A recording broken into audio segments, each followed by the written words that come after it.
Democratic Labour Party says, done with that. The people of Barbados deserve to sit at the table of governance where social justice and equity will prevail. The Democratic Labour Party is committed to the implanting of better systems of constituency governance, where all elected MPs, along with constituency councils, will oversee a constituency budget to satisfy the immediate needs of constituents. The comrade leader did not say that this will only be available to DLP MPs, but for all MPs. Those persons who have gained the confidence and trust of the electorate to sit in the House of Assembly. This is not what happens now. Barbados Labour Party MPs are given a disproportionate share of the national resources to satisfy an election machinery. Therefore, let me reiterate what is the DLP views on constituency governance. Barbadians, you know, are not satisfied with the quality and style of governance which they receive. And therefore, as in this constituency, a high number of people stay away from voting. This constituency is about 52%. That is shockingly low. 10 to 11% below the national average. And too many Barbadians perceive voting as a waste of time, since too many MPs have made themselves inaccessible and become unresponsive to the needs soon after winning their seat in Parliament. A re-elected Democratic Labour Party will put systems in place to reverse this trend, as well as attempt to rekindle trust and confidence in systems of parliamentary elections and constituency representation. So a Democratic Labour Party, as stated before, will establish state-funded constituency councils to execute community enhancement and development projects. The council will comprise representatives of the church, civil society, and the political administration in that constituency. In this way, perennial problems of street lighting, drainage, sporting and recreational facilities, property deviation, and the like will be administered and resolved at the constituency level. An initial budget of $100,000 will be granted to each council. After these assessment is done, an annual budget will be provided.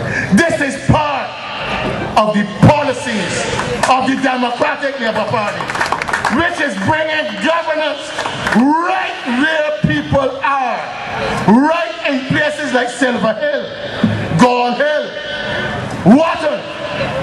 John Bush, you want me to say Scarborough? I will say Scarborough. Isolation, Belle Plaine, The Pine, Silver Sands, Stanley, you want me to say British Hill, Bush Hall, all over the place. I ain't leaving out nobody tonight. All of these are good comrades.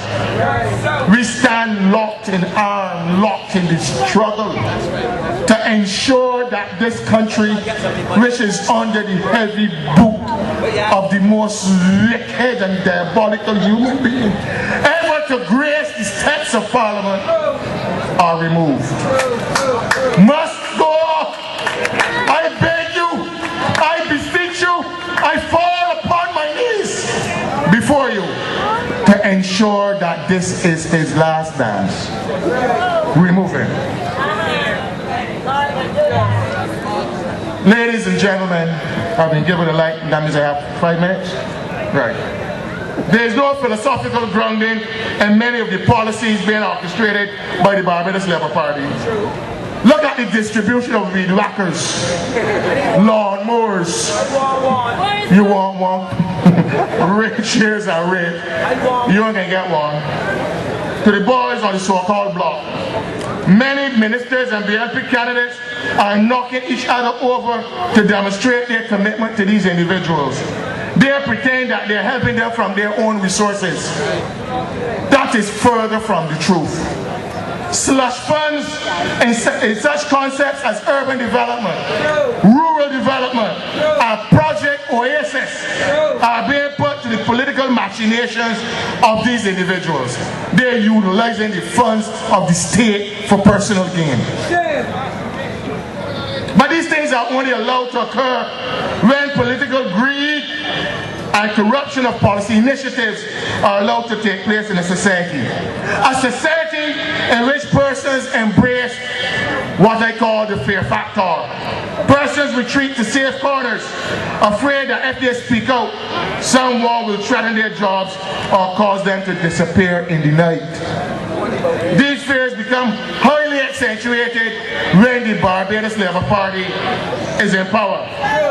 I do not know why this deadly virus descends on this country during their tenure in office. Therefore, if citizens want to turn this country away from the fear factor and return the voices of this country to healthy debate, discourse and general participation, the Barbados Labour Party has to be removed from office by your vote.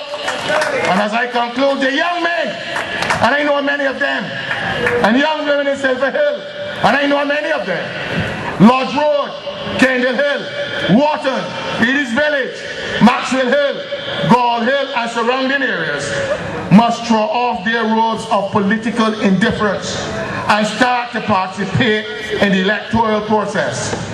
By going out there, voting in this constituency for Stephen Lashley, voting for the various candidates of the Democratic Labour Party, giving the Democratic Labour Party a chance, an opportunity to lead this country again and to let us get rid of the politics of fear and spite. Elect the Democratic Labour Party, elect Stephen Lashley and your Christchurch team. I thank you.